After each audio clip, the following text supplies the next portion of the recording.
question may be whether the Lord is on the side of the artist. For now, your name is over their name, over the subway manufacturer, the transit authority, the city administration. This is Rob. He's reading an excerpt from an essay by Norman Mailer called The Faith of Graffiti. We had met Rob in Detroit a few days prior to this. He appeared to have a rebellious spirit, an anti-authoritative and anti-establishment nature that correlated nicely with the ideas of rebellion that I wanted to capture in this film. I asked my cinematographer, Sean Williams, what he thought of rebellion as a theme. Unfortunately, I hired myself to be the sound recordist, and I didn't hit the record button when Sean spoke on camera. He said something to the effect that to him, rebellion is one active engagement, and that he preferred what he thought of as resistance. That resistance is the bigger war. To resist is an endless struggle.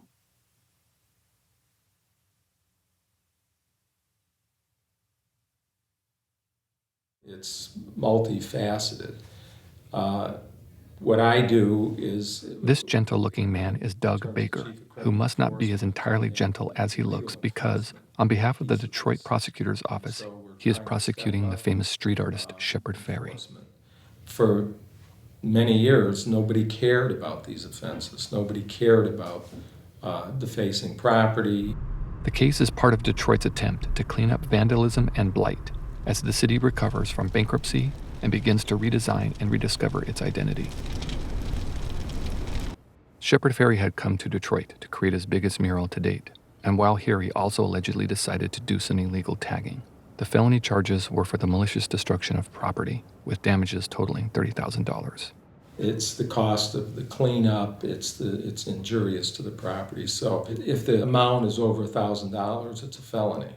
Many of the 18 non-commissioned tags found around town presented Fairey's well-known Andre the Giant illustration, which I personally have a deep fondness for. I remember seeing one of Fairey's Andre the Giant stickers for the first time in the mid-90s in my hometown of Salt Lake City. It had a strange effect on me. I didn't know what to make of it, what it meant, who had done it. I didn't know why I thought it was interesting because it seemed absolutely meaningless, but I remember stopping and staring at it and feeling connected and confused at the same time. It's hard to remember that the feeling was possible then, because now there are stickers and tags everywhere, many of them attempting to recreate that mystique, to at once have a message and to remain open to interpretation.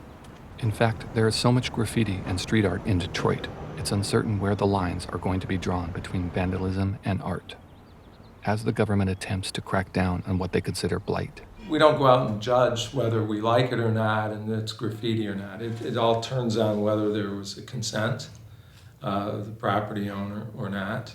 The street artists continue to work and to defend the evolving culture of their art. Never had a task force.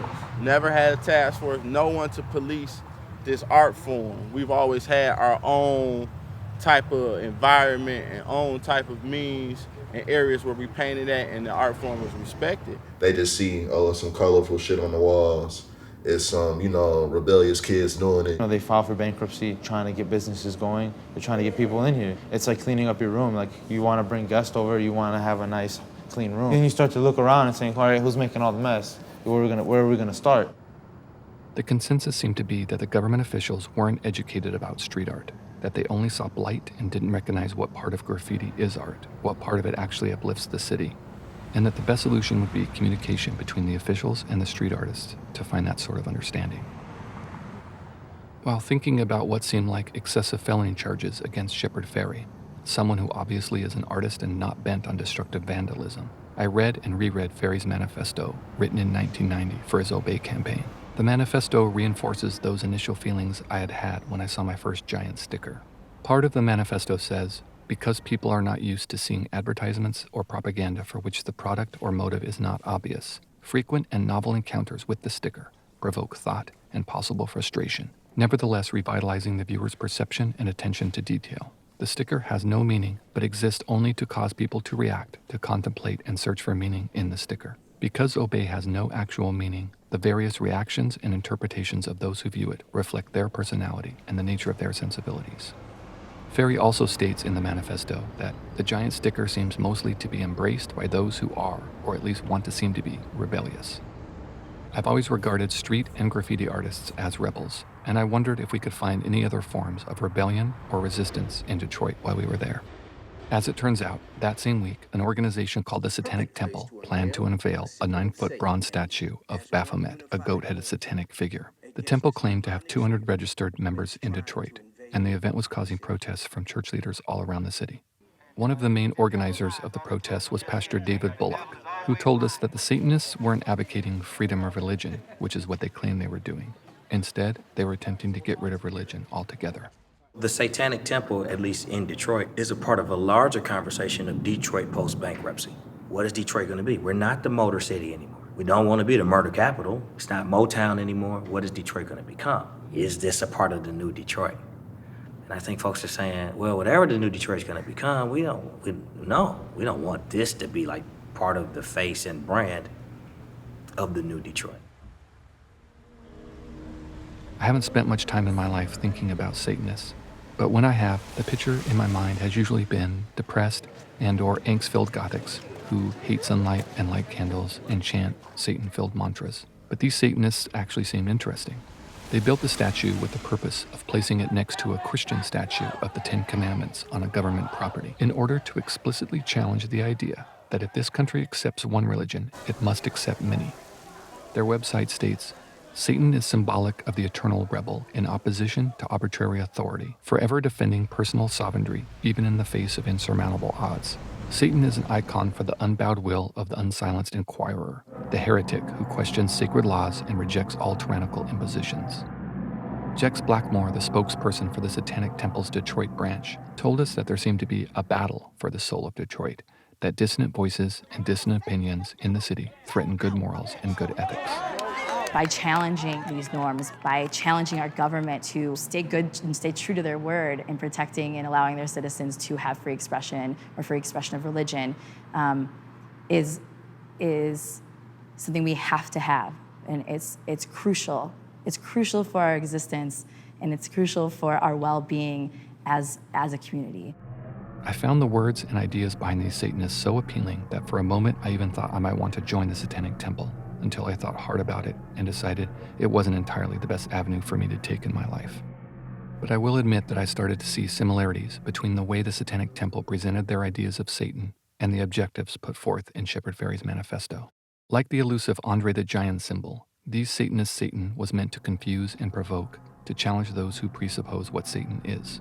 These Satanists play with and engage with those perceptions and frustrations, and certainly freedom of speech played a part, as did similar ideas of rebellion against tyranny, power, and authority.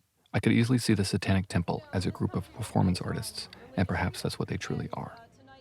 It's interesting to think about how the Satanic Temple works within the law. They're not interested in breaking it, they want to make a point within it.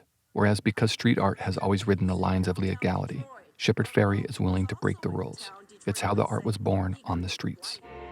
But both Fairey and the Satanists present a challenge to the rules drawn up by authoritative figures, whether it be the government, the church, or God himself.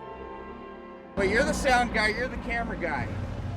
Once again, this is Rob, who we first met outside at the Satanic Temple event.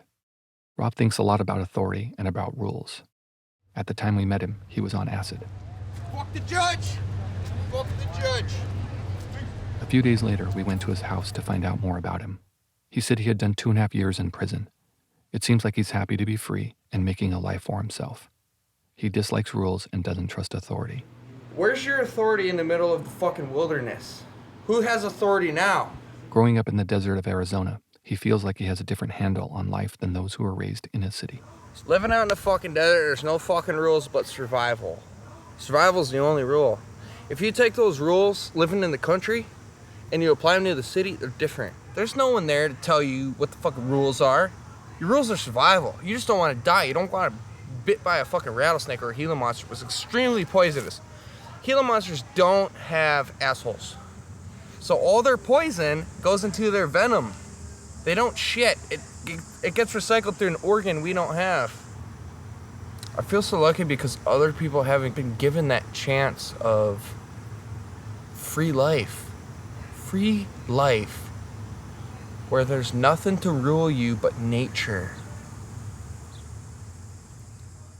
No wonder the best of the graffiti writers, those frozen mountains of heavy masterpiece production, get the respect. Call it glory, that they are known, famous, and luminous as a rock star. Famous and luminous as a rock star is, who isn't after that? Like, it's their year. It's their time to shine, to give what they can give.